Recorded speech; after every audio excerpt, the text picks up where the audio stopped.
I continue to encourage the study of systematics. Systematics in homeopathy, I think, is your key. Not to say you can neglect materia medica of individual remedies and everything, but when you study the systematics, what is this class of remedies? How do we understand them? And you're able to differentiate them and tell what's special about that individual remedy versus kind of what's characteristic of the group. You not only gain a wider appreciation of the materia medica and kind of this evolutionary movement that humans go through, but you actually learn how to differentiate the remedies really well. It was specifically mentioned by Hahnemann several times that closely related remedies often do have a lot in common, but they have key differences. But that is a really key purport thing, and it really is our key to kind of mastering large amounts of materia medica and everything. If this person's in the bird remedy realm, they're kind of towards this, and then you can be like, okay, they're in one of these groups, and you know, I got a chart and a book for you. Differentiate them and figure, oh, it's this one. Great. And you can get a really exact remedy really quickly and really quite easily that way with a minimal amount of study. You've got always have projects up your sleeve, but you've just finished yet another project. Do you want to tell us all about it? Today we hang out with multiple return guest, Dr. Paul Theriault from Calgary, Canada. Paul has featured on the podcast several times, and he's always a wealth of information. So do listen back to episodes 122, 190, 280, and 366. Today, though, he's speaking with us about his brand new book, just released, on birds. You can get a copy of his book at lulu.com. That's lulu.com. And you can learn more about Paul at drpaultheriault.com. That's THERIAULT. So drpaultheriault.com. Enjoy the episode. Welcome to the Homeopathy Hangout Podcast, where we discuss all things homeopathy from around the world. And now our mum and your host, Eugenie Kruger. Hello, homies, and welcome back to Homeopathy Hangout, where we have return guests. I don't know, is it the third or the fourth time now? Actually, if I recall. No! Dr. Paul Theriault from Calgary. Woohoo! The crowd goes wild. Thank you for having me, Eugenie. Anytime, Paul. I always have my mind blown and feel inspired and uplifted whenever I've had a chat with you. So thank you for coming back on. I appreciate it. And you're welcome for having me. I get to meet you in Bali. Yay. Oh. Paul's coming to our Bali conference soon. Actually, by the time this comes out, those listening might still have a chance to purchase some tickets. We've still got about 5 or so left. When you agreed to come to our Bali conference, I was like just giggling and jumping like a little girl. I'm just so excited. But you've got always have projects up your sleeve, but you've just finished yet another project. Do you want to tell us all about it? Oh, I just finished my bird book, and at first it was my bird book, and then it was my frigging bird book, and then it was my damn bird book, and then I just kept swearing more and more and more as I was referring to it, because it took me 3 years, and it ended up being 757 pages. I actually got a copy right here. You see, this is my proof copy. Oh my God.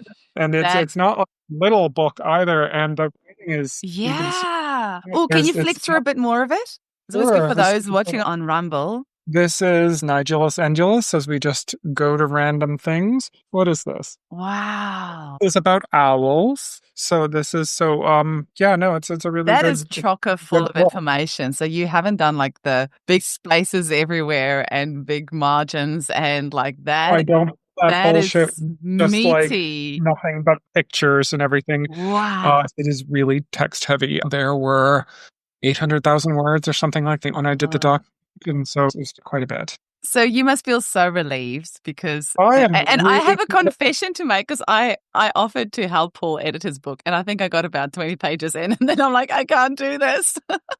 You guys understand how I feel. It was quite a bit. Yeah. I finished it actually in November, and it took me like 6 months to get around to editing it because I was just so over it. But it's done, and it's published, and it's out there, and it's done. Congratulations. That is incredible. That's a huge feat of perseverance and just damn hard work, really. Thank you. And you've got now that it's published, I actually have to talk about it. So I'm not quite done yet. But I have to talk about it now. So and not just talk about it, but you've actually created a PowerPoint for us as well, apparently. No, I'm just in a PowerPoint. Look at you go. Right now. So I'm going to share my PowerPoint. So, all right, my refuge tree. These are a good chunk of the people that have ended up teaching me a bunch of things. So, that's my lineages and so forth. I love that you do that. I think all of us, everyone should do that. We should all have a lineage tree, and we should always acknowledge the people, like the shoulders of the giants that we stand on and who've had an influence on what we do. I freaking love that you do that. It's an important one. And remember, just to kind of right down here in the middle is the picture of kind of a healthy human that my friend Sue Clemson did. So I need to do a meditation one, and it occurs to me now that I need to add a couple more people to this. So we're just going to have a brief little reminder of the layers / the way we divide the homeopathic materia medica. There's about 8 of them. First layer is kind of like, do I exist or not? Second layer is, am I separate from others or not? Third layer is, who am I? What is my identity kind of thing? Fourth layer is, I call it building the nest, making sure that you can take care of yourself and family and all that kind of thing. Fifth layer is dealing with difference, other people, novelty. Sixth layer is kind of dealing with society, justice, injustice, law, that kind of thing. Seventh is your calling, your purpose, what you bring to reality that no one else can. And I don't have it on here, but 8 is kind of this expansion of consciousness beyond your individual self. So you see that a lot in the radioactives, the actinides, the fungi, and also in some bird remedies. Now, this is a bit older of a version of this table that I did. So it turns out some of the more advanced mammals, like the rodents and the bunnies and the primates, actually verge into layer 7 a little bit.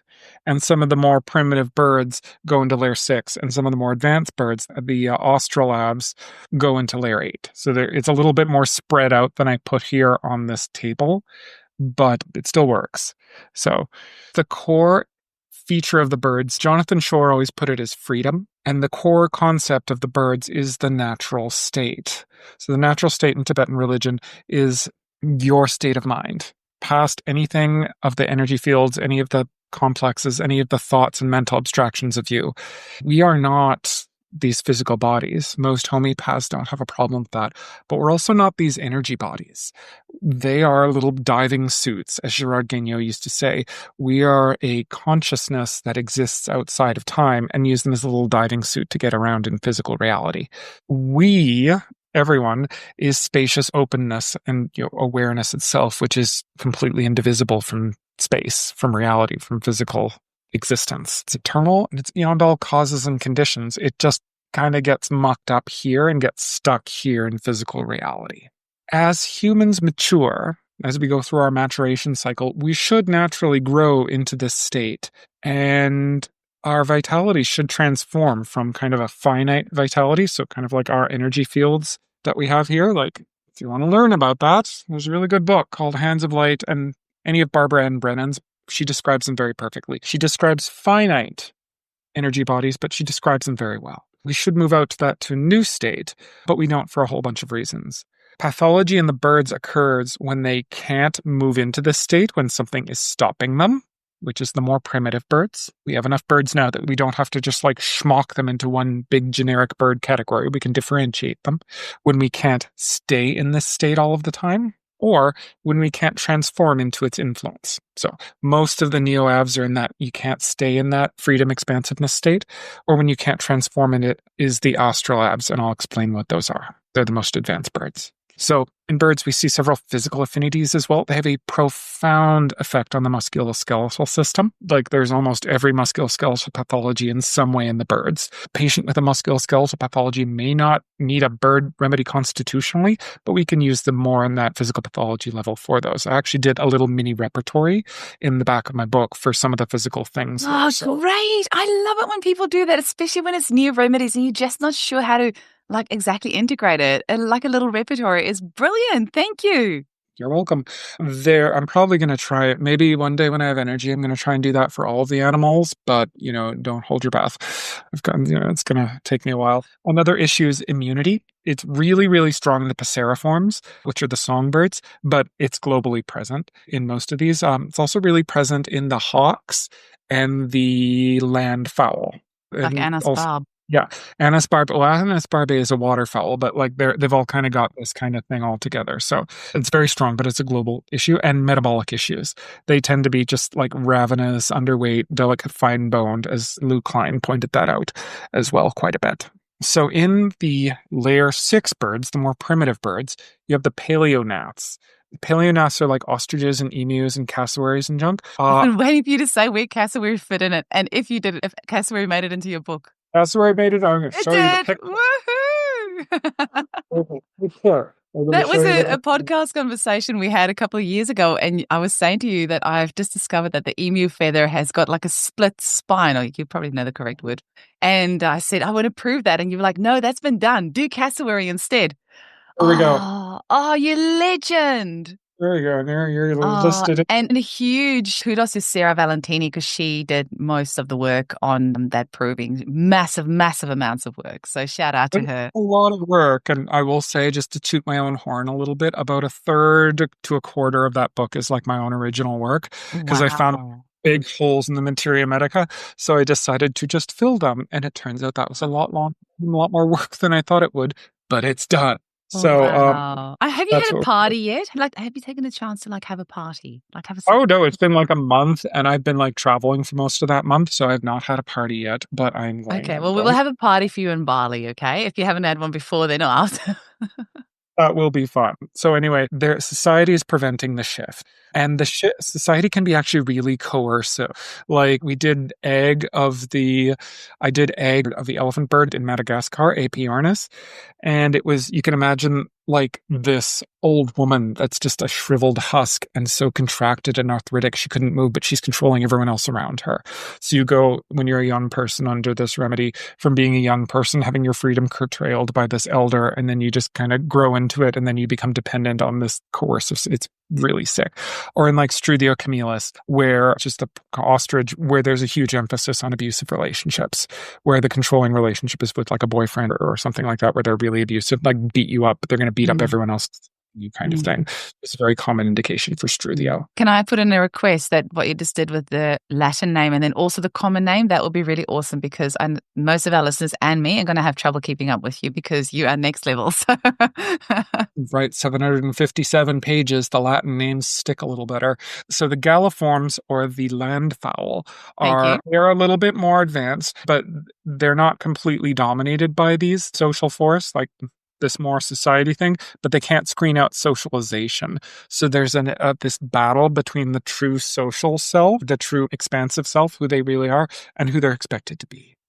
And that's actually very common. And the anseriforms have a very similar, and those two families, the waterfowl and the landfowl, are very closely related, so they're quite similar in that regard. Anseriforms tend to be a little bit more aggressive, and the landfowl tend to be a little bit more passive, but they both, just society has kind of excluded these feelings, and they can't really fend that off. Then we get to the primitive neoabs. So neoabs are kind of the birds proper. Each lineage of birds, I should have put a picture in, but each lineage of birds kind of splits off from bird development at a given time. So the next splitting off lineages are the more primitive but proper birds. They are flamingos and they are columbomorphae, which are doves.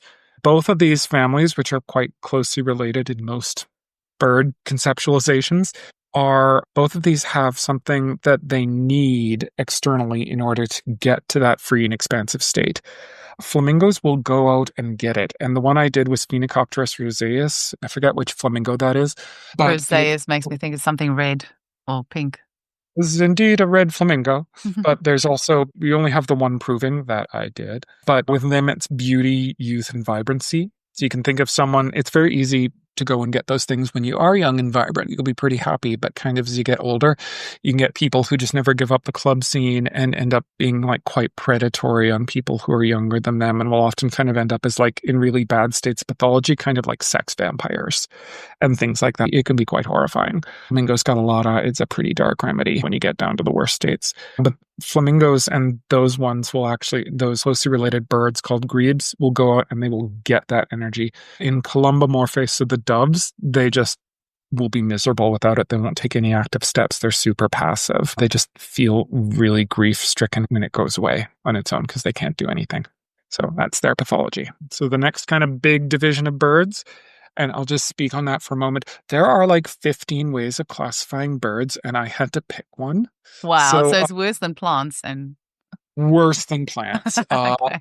It's getting a little bit more clear. There's some broad agreement, but I picked Jarvis just because it was the most, and I screwed around with it a little bit just because of the homeopathic findings. There are times when you will find things that I do things a little differently just because the remedies were so similar. But so the Passerea, are kind of the next big group. They've got the eternal energy. They've got it, that kind of expansiveness. They've got it all the time, but they just react and deal with it.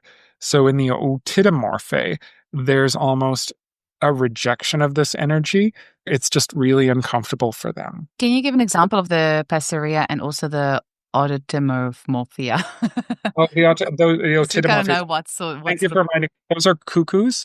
So you'll get Ulus canoris, which is unproven until I did it, and like a geococcyx, so the roadrunner. Oh, wow. Yeah, no, it is so with those ones, they'll often like distance themselves from it, or sometimes they'll just completely throw themselves into that expansive energy to the point of distancing themselves from everything that's not that. I just prescribed it for one patient just who wanted to throw away all of her relationships in life and move to Paris and that kind of thing. And not that that's a bad thing, but we want her to feel this energy in all of her circumstances, not just the musophagiforms are the Theriauts. They're kind of a little African bird clade. They're actually really closely related to the otidomorphae, so I might have put the two of them together, but I didn't. And again, there's distancing. There's the one I did, which was Coryphaeola cristata, or the blue-crested Theriault, which I don't know how I got a feather of it, but I did. So it's, again, that nebulous anxiety. They're distancing themselves from it. Next, we have the Charidiforms.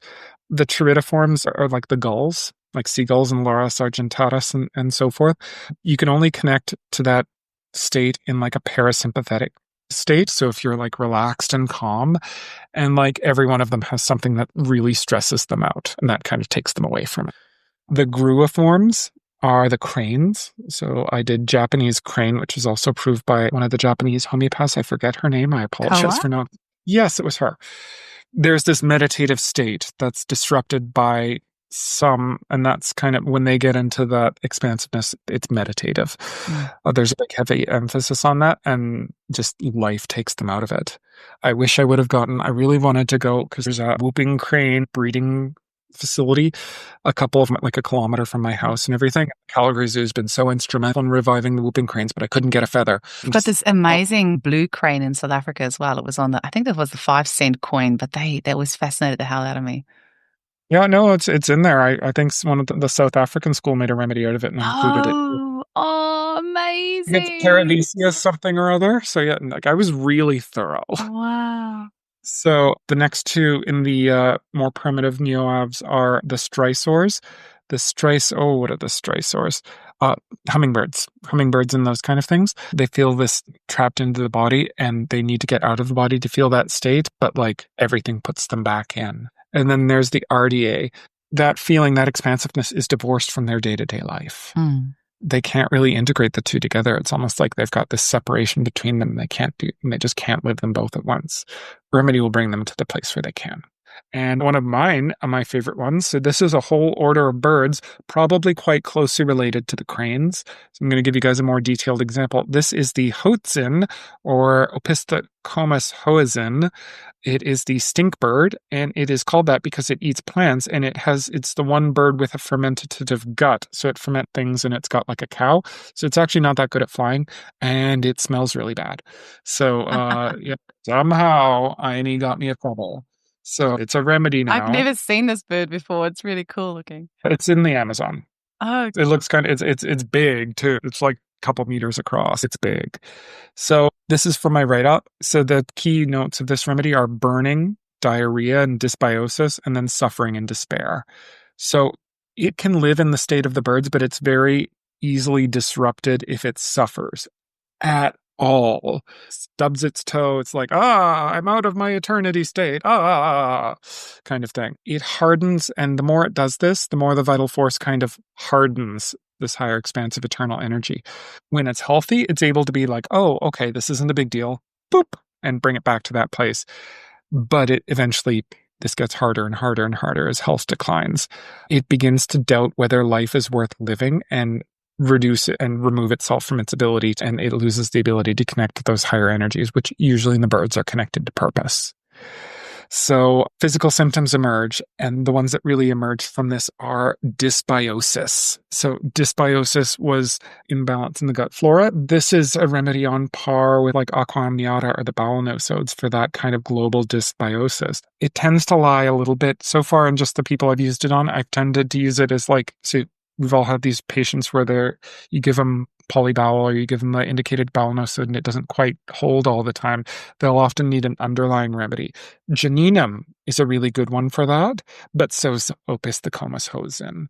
Geninus? I haven't heard of that. Geninum? Geninum. Oh, gotcha. Yep. Oh, sorry, Johne. Like it's got this weird. Okay, no, I know what you mean. It's just that the spelling of Green's disease. Yeah.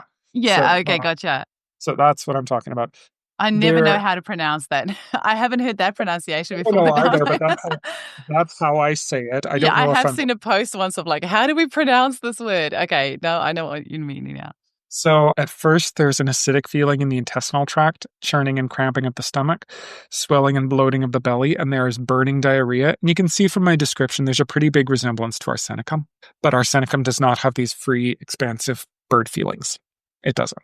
Maybe you give someone arsenicum and they're like, oh, and then opisthocomus might be a great idea. But there could be long, debilitating diarrhea with suddenness, and they feel like they always have to be near a bathroom. Like when they have to go, man. There's a big resemblance to kind of IBS, and they really suffer with this. And in more healthy states, they'll be able to keep the toxins generated by dysbiosis in the intestinal tract. But again, as they get sick, they can't do that. And it's a pretty important thing to remember. Oh, there can also be brain fog, fibromyalgia, flushes of heat on movement. There can be parasympathetic dysregulation, excesses of cortisol, which may be a good idea to go alongside these in some patients. Heat flashes with like waking during the night with heat flashes, but you're cold when you take the blankets off. Difficulty returning to sleep and falling asleep, and sleeplessness. And there can be a complete inability to relax. And eventually they can become malnourished, cachexic, sinking into chronic fatigue, fibromyalgia, and see life is not worth living. And they can eagerly anticipate death, but they usually don't have active suicidal impulses. We can see this, like when I write a remedy up, I write from, here's the basic inner state that they have a problem with. Here's how it gets worse and worse and worse and worse and worse and worse and worse and blah. And it ends. Quite often with remedies, we're used to see, like with a remedy like veratrum, or a lot of the remedies, we only see the extremes. The more mild pictures can escape us. But a remedy it's a story that can occur. You can catch it at any point along its thing in the development, from like, this is a problem. You've got a slight, imbalance, your vital force, to like, wow, man, you're crazy. You got to be able to recognize that development over time. So I actually do the case of this one, and it's written in the book, so I'll just read it to you guys a little bit. But she was a 55-year-old female patient in April 2024 who had colon cancer that was treated with radiotherapy and chemo, and the surgical site had herniated, and it required more surgery. And since these times, she got fatigue and bowel incontinence. Basically, she needed to go to the bathroom. She needed to plan her life around this. It was a huge weight on her. And then she didn't have the energy to do things. Like she felt limited. And limited how? She wanted to do her work. She wanted to live this life and this full freedom, expansive life. And birds, they're talking about expansion, this state of consciousness, but they'll often, particularly in English, if they're English speakers, use the word freedom to describe it. Don't get stuck on that word. Freedom doesn't necessarily mean a bird, and a bird doesn't necessarily need freedom, but they go together a lot. And then she described freedom. She was failing as a human in this, and she wanted the freedom to do what she wanted to. And freedom sometimes can just mean choice, but in this case, she described it as this expansive blue sky, sunshine, warm, no worries, no timelines, no pain, one with the earth and sky, and soaking it all in, tasting it and feeling it and everything. That's a bird. I gave her this remedy, and she actually got worse at first. She had a bit of an aggravation, and then she improved. And when she improved, she actually started lucid dreaming. So it was really interesting. She started doing that quite regularly. And we kind of kept her on that remedy. I did some other things. I did some more C-style protocols for her. to deal with radiation, to deal with chemo and everything. And eventually we got her on some adrenal glandulars and some minerals that really helped a lot. Bowels have not completely resolved, and there's some surgical stuff behind that. I hope they do. I'm going to keep working at it and everything. But, that was still a really good case. She started lucid dreaming and everything. I sent her off to like some dream work teachers to really work on that. She started being able to control, go wherever she wanted to. So she had the freedom, even if not always in the physical body, which is... Wow. It's important to talk about this because how our body chooses to heal can sometimes look different to what we think it should be. And it's important to recognize that if your body is doing that, it is actually healing on quite a profound level. It's not probably what you might have wanted, but that is how the vital forces. Oh, no, I was very happy with the outcome. I just also would have liked the bowels to be easier as well. Sometimes after surgery, you can't always get that going on. There is also a thing in this remedy about external forces and saviors to liberate them from suffering and despair. So people are often attracted to like particular religions, like, emphasize being saved by an external figure. There's a couple of them. So when you give it, they may also have a bit of diarrhea. So, you may get kind of as the body cleanses itself of unsatisfying bacteria. But typically you can experience that the diarrhea is less distressing after you give the remedy. So it's like, oh, I'm getting diarrhea again, but it doesn't really bug me. I'm like, all right, stick with it. Maybe lower the potency just a scooch. So that's one remedy. That's one that's in my book, and it's a good one. Basically, now one of the more advanced Passerea are called the telerabs, or the bird.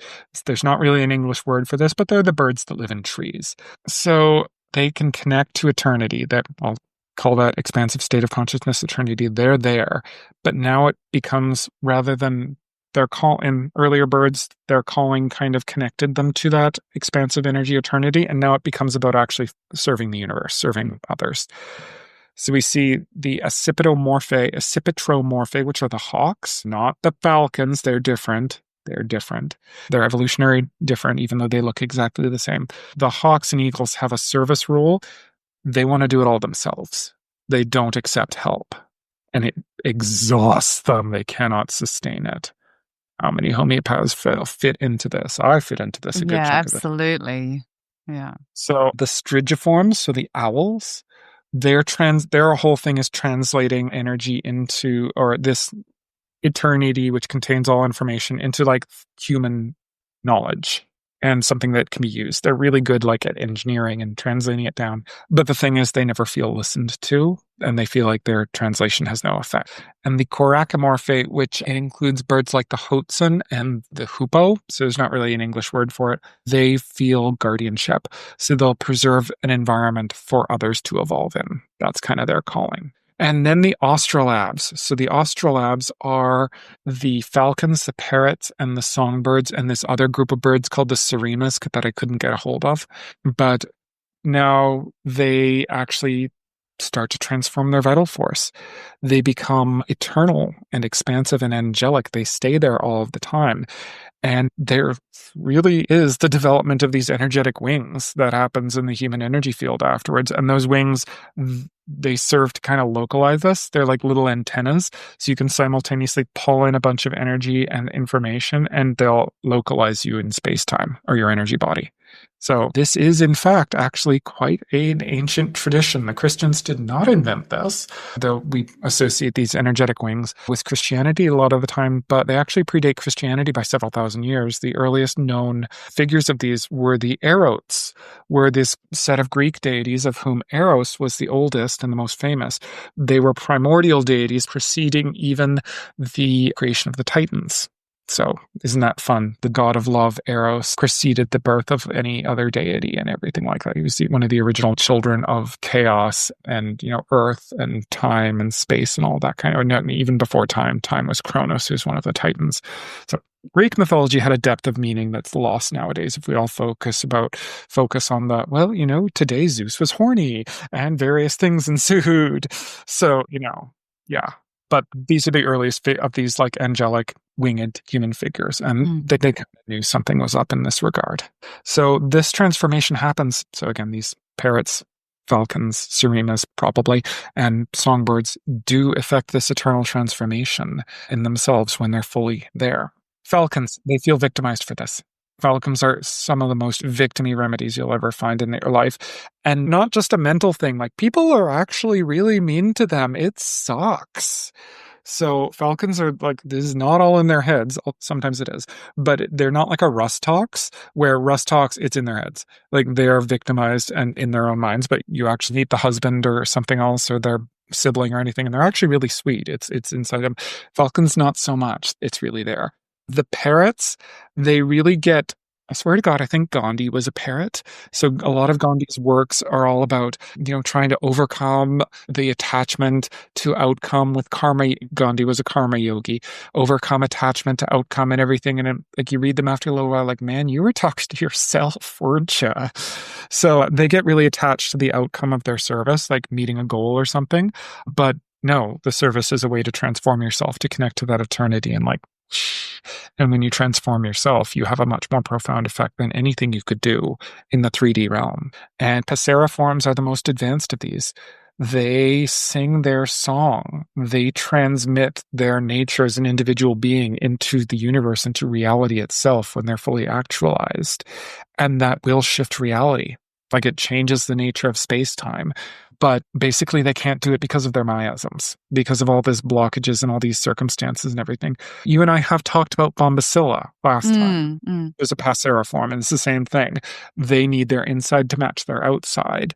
And so they try to do this. It's just everyone's mean to them. So you can think like a person, like, you could think like a little queer boy who's, assigned male at birth, but wants to get his hair and all thing and style himself a certain way, but he lives in a really homophobic culture, and there's all sorts of religious people that don't want him to do that. Well, and so with Bombacilla, it's just, he's going to do it anyway. He's going to get the crap beaten out of him, and there's going to be and that's really going to aggravate him.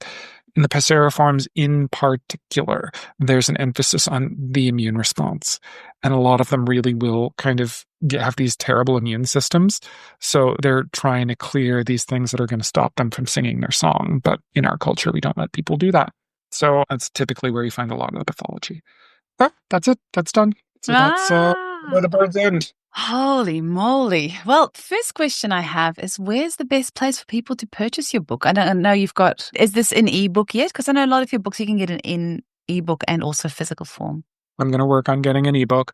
Yeah. It is right now available from lulu.com. And all your books are on lulu.com. So somebody can go in there and they can just type in Paul Theriault and it'll come up. Yeah, no, they're all on lulu.com. I do not use Amazon because Amazon pays me nothing, and I am not in life to pay for Jeff Bezos' various marriages and divorces. Yeah. That's not what I'm here for, man.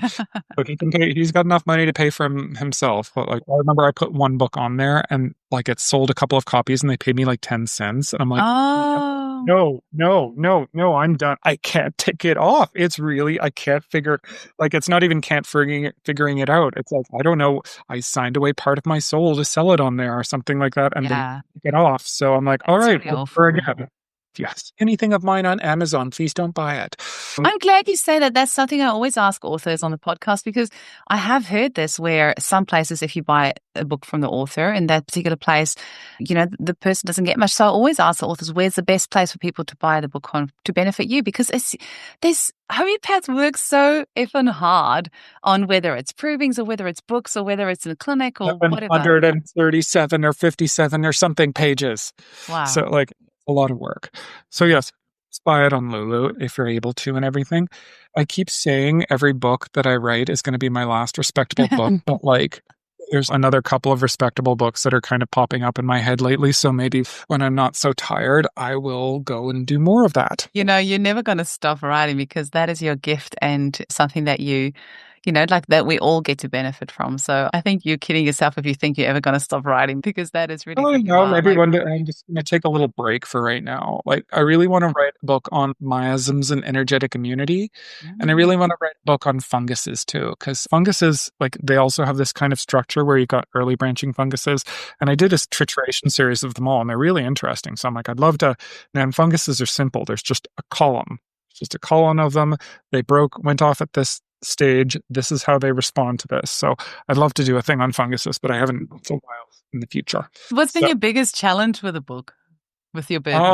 My bird book, it was just getting it done. It was just a slog. It wasn't even like the resources came to me, and then people started sending me feathers and things and everything. So that part was really easy, but it was just doing it day to day. And I was doing it during a pretty turbulent period in my life as well. I was having a lot of difficulties, personally. And it was really kind of rough to kind of stick with it during that. But I did. Did a couple periods where I just didn't work on it for a couple of weeks, but then I came back and then I'm just, all right, it's done. I finished it. Do you feel it's kind of like a proving, like, when you're stepping into proving, then all this stuff happens? Do you feel like this bird book was kind of like stepping into almost like a larger proving where the things that happened in your life, were they related to the book or to the themes of the birds? Well, no, I don't think so, because those were me things. Okay. So, I really started it right in August 2021. I think I started it the day I did the first COVID vaccine and got really sick from it. I started it, I got to go get that. So that's what happened. And then all that kind of stuff happened. And then, just a bunch of other personal stuff happened. So it's just, most of that stuff was me. Okay. So there were not issues with freedom and everything else like that. That is not where my jam is. My remedies typically focus around the radioactive remedies. So that was not my jam as much. And you didn't have any more birds sacrifice themselves in front of you to be made into remedies? Okay, good. The two over the course of a decade kind of died directly in front of me and did that. It was a magpie, we call them here, Pica hudsonia. And then it was Bombacilla died in front of me. So, but everyone sent me a bunch of feathers. Mikhail sent me a bunch of feathers and everything. So Mikhail Yakir sent me, that was really nice. And they were really good remedies too. So I ordered them on. It was a good thing and I'm glad it's there. And I kind of made it to the point I made it so it could be the final bird reference and everything. And it has literally everyone that was published that I could find.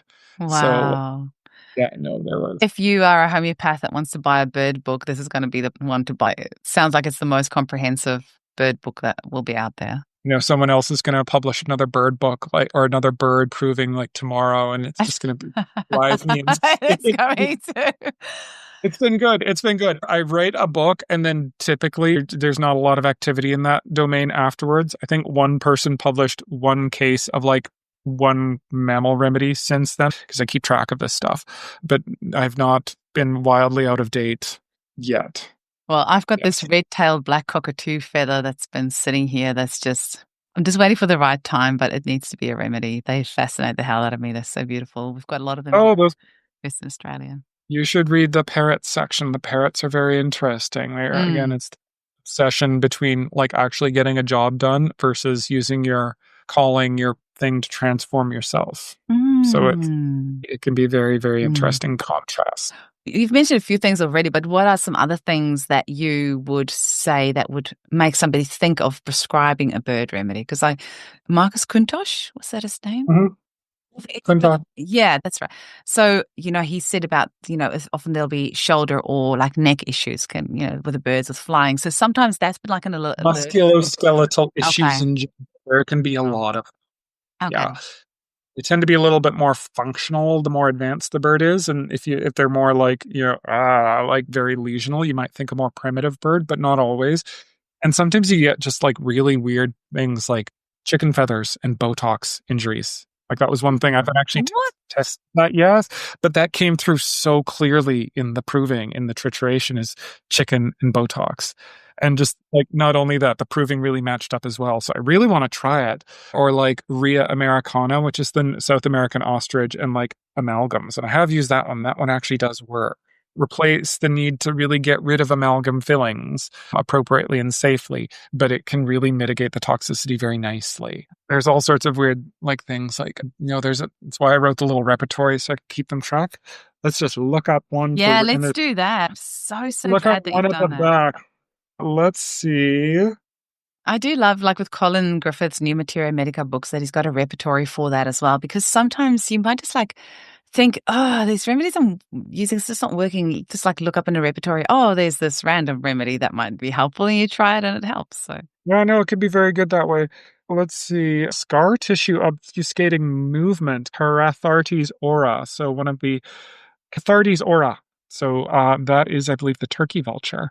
So things of that nature. There is prolapse of the organs, which is Phaeomacris mocino and Upepa epops. So both of those are in the coracomorphes that we talked about, that guardian remedy thing. Post-stroke recovery, Apiornis max. Patellar tendon pain, which is both in Myositta monacis and Siticula cremeri, so parrot in general. So there's all sorts of fun little things in there. Yeah, no, Can you give us a few more examples while you're there, like just in the repertory? Serious but painless injuries: Archaeolochus colubris, Grus japanensis, and Duranotus melaleucus, which is one of the eagles. Inability to stand up straight, which is Branta canadiensis, our good friend, the Canadian goose. Known as the murder honk or the cobra chicken. Literally everyone up here in this country has a traumatic story from them. And it came out in the proving. It's like, if you can imagine like an ancient Roman senator, that you have to be so tough and so aggressive. It's either oppress or be oppressed yourself or be victimized yourself. So you're going to frickin' do it. And then eventually, of course, what happens? They get beaten down by it. They can't stand up straight. They're like hunched over and vulnerable, and people are being mean to them and pecking at them. So, wow. Yeah, anyone who's interacted with those bastards will see like that's them. Some guy from Mexico gave them a name and it just went viral, and the cobra chicken, because they have these things and they'll like hiss at you and everything, and he didn't know what a Canada goose was. He's like, oh, these cobra chickens, I hate them. Cobra chicken. Like, oh my God, we're obviously calling them that now. So, because that's a better name than Canada goose. So, well, that's funny, because you see these memes as well of like, things that people think Australians are scared of. And there's like snakes and crocodiles and things. And then it's like things that Australians are actually scared of. And it's a magpie because, during swooping season, there's so many stories of people losing eyes from, magpies coming and like attacking them. And I've had that as well. We went riding our bikes once and my son was in front of me with his bicycle and he didn't see it, but I was behind him and this magpie just came down swooping. It only just like missed his head by, a couple of millimeters. But that's like the stuff that we are actually scared of, not the snakes and the crocodiles.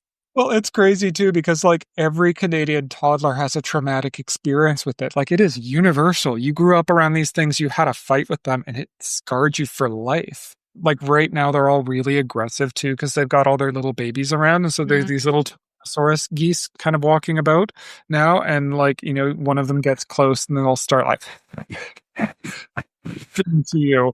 And it's just horrifying, but there's a remedy. So that's kind of it. I'm really happy about the book and I'm really proud of it. But it was done.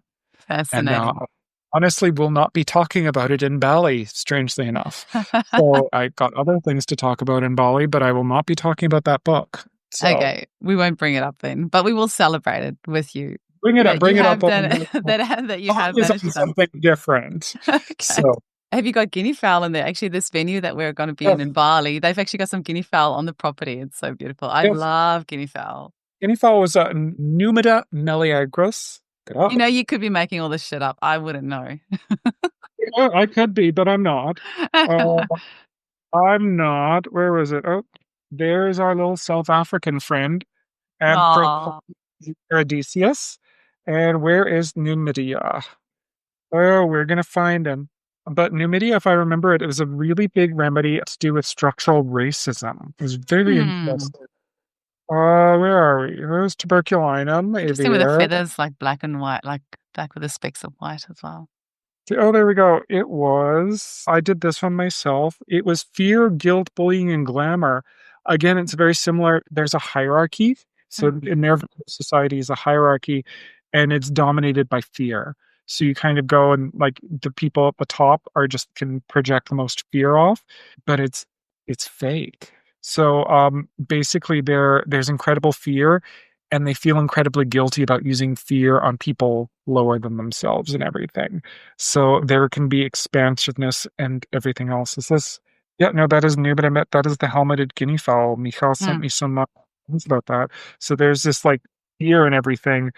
And often emotional flatness and like escapism and everything. So it's a really interesting remedy. Interesting. I love their sound. Well, they'll be there in Bali waiting for you. There's a group of them that live I'm there. sure they will. That venue. It's hard for them to be more aggressive than the Canadian geese, let me tell you. But that's it. I'm at the end of the animal kingdom, and maybe I'll write a book on humanum remedies at some point because they're interesting. But I kind of started writing my animal book in 2014, and now I'm done. Wow. I mean, that must feel amazing. It was. When I started this project, I thought it'd be like 300 or 400 pages and I'd be done in like 4 or 5 years. And everything took me 11 years to get it all done.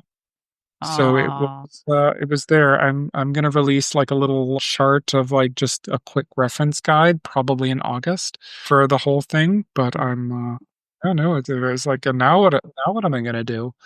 And everything. And I do have some more projects that I need to do and everything. And I do have some more maybe you things. can just sit and bask in it all for a moment and just relax and take some time out. And well, I just hang out with my nephew and my niece.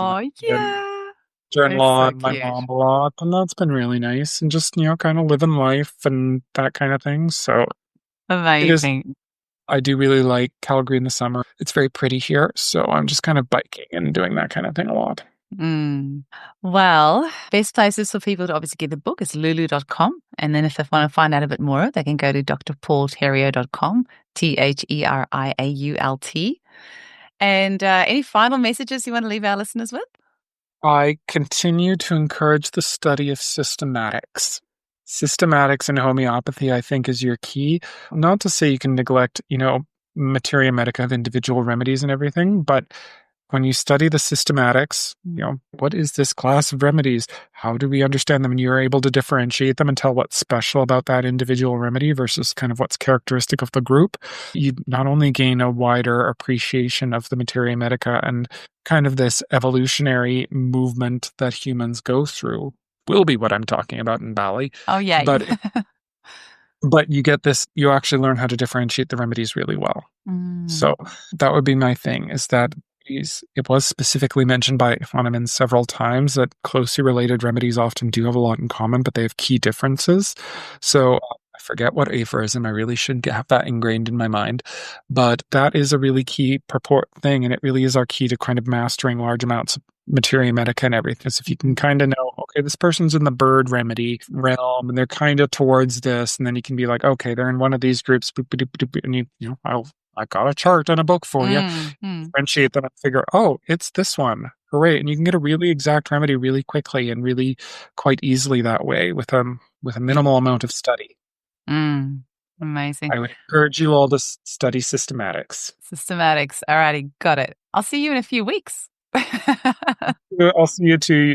Usually I'm looking forward to it. I can't wait. All the best. Bye.